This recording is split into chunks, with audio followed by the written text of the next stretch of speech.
মোঘল শাসনামলের সালিশখানা এখনো ইতিহাস ঐতিহ্যর নিদর্শন হিসেবে দাঁড়িয়ে আছে নেত্রকোনার আটপাড়ার প্রত্যন্ত এক গ্রামে। যদিও জরাজীর্ণ ভঙ্গুর অবস্থায় জঙ্গলের ভেতরে ভুতুরে এক অবস্থানে রয়েছে, তবুও দেখে ঈশা খাঁর বংশোদ্ভূতদের শাসনসহ জীবনচিত্র এক নজরে চলে আসে। সকলেই চান এটি সংরক্ষণ করা হোক। জেলার প্রশাসকও জানান, ইতিহাস ঐতিহ্য এবং সংস্কৃতি রক্ষা করার প্রয়োজনীয়তা অপরিসীম। নেত্রকোনার আটপাড়া উপজেলার সোনই গ্রামে মোঘল আমলের ঐতিহাসিক নিদর্শন হিসেবে ঈশা খাঁর বংশোদ্ভূত আসালত খাঁর বিচার কার্য সম্পন্নের সালিশখানাটি প্রাচীন ঐতিহ্যর সাক্ষী হয়ে দাঁড়িয়ে আছে, যেখানে পুরো অঞ্চলের বিচার কার্য সম্পন্ন হতো।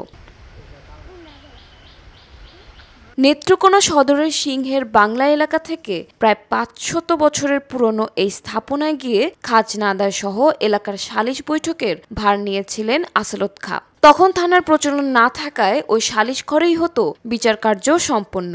অপরাধ প্রমাণিত হলে হাজত ঘরে রাখত অপরাধীদের। সপ্তাহে একদিন বসা বিচার কার্যে দূর দূরান্ত থেকে আসতেন বিচার প্রার্থীরা। সময়ের স্রোতে হারিয়ে যাওয়া এ সকল খাজনা আদায় সহ সালিশের নিয়মগুলোর স্মৃতিচিহ্ন এখনও মুখে মুখে প্রচলন রয়েছে। ইমারত ভেঙে পড়লেও এক নজর দেখলেই চোখে ভেসে উঠে সেই মোঘল আমল। ওই আমলের আসালত খাঁর বংশধরের মধ্যে বয়সের ভারে নুয়ে পড়া অষ্টম বংশধরদের একজন আব্দুর রহিম খাঁ। পরের থেকে এইটা বোধ অষ্টম পরশ অনুমান ছোট কেউ জানে না।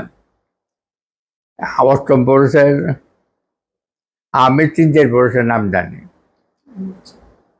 আমি, আমার ফাদার, আমার দাদা, আমার বড় বাপ, এরপরে আর জানেন না। এরা পরের এরা কেউ নাম জানি না। আমি জানি না। এই আস্তরকার গিয়ে যারা উত্তর পুরুষ যারা আছে এই বাড়িতে আছে, এরা পারলে কেউই জানে না। আর এখন আমরা যারা বাচ্চা আছি এর মধ্যে আমি সবচেয়ে বয়স্ক, আর যারা আছে আর আমার জুনিয়র। স্থানীয় সহ বংশোদ্ভূতরা মনে করেন, এটিকে প্রত্নতন্ত্র হিসেবে সংরক্ষণ করলে আগামী প্রজন্ম বই এবং ইতিহাসের পাশাপাশি স্বচক্ষে অবলোকন করতে পারবে ইতিহাসের নিদর্শন। এখনকার সময়ে জমিদার প্রথা ছিল। জমিদাররা নির্ধারিত মোড়ল স্ব এলাকায় নিয়োগ করত।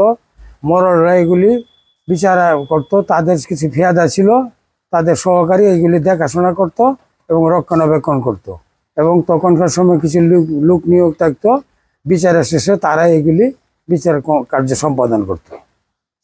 সরকার যদি উন্নয়নের চিন্তা করে স্ব এলাকায় করবে, জনগণ উপকৃত হবে, প্রশাসনিকভাবেও এই বিচার কার্য করার মতো সুবিধা হবে।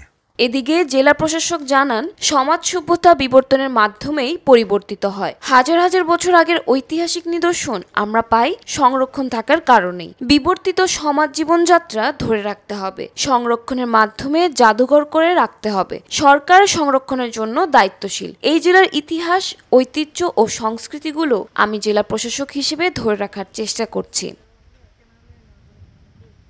ঐতিহ্য, সংস্কৃতি সেগুলোকে রক্ষা করতে হবে।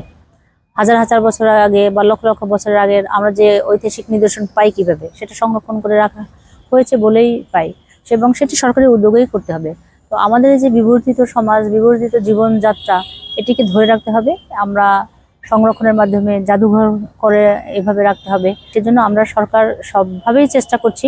আমাদের হয়তো কিছু সীমাবদ্ধতা থাকতে পারে, কিন্তু আমরা চেষ্টা করি এগুলো পুনরুদ্ধার করব, আমরা ঐতিহ্যগুলো সংরক্ষণ করব এবং এগুলো প্রত্নতাত্ত্বিক অধিদপ্তরের মাধ্যমে যাতে সংরক্ষণ করা যায়, জেলা প্রশাসক হিসেবে আমি সেই দায়িত্বটা নেব। ৫০০ বছরের পুরনো আটপাড়ার এই স্থাপনার মতোই জেলায় আরও বেশ কিছু স্মৃতি বিজড়িত নিদর্শন রয়েছে। এইগুলো রক্ষায় প্রশাসন খুব দ্রুত এগিয়ে আসবে, এটা দাবি সবার।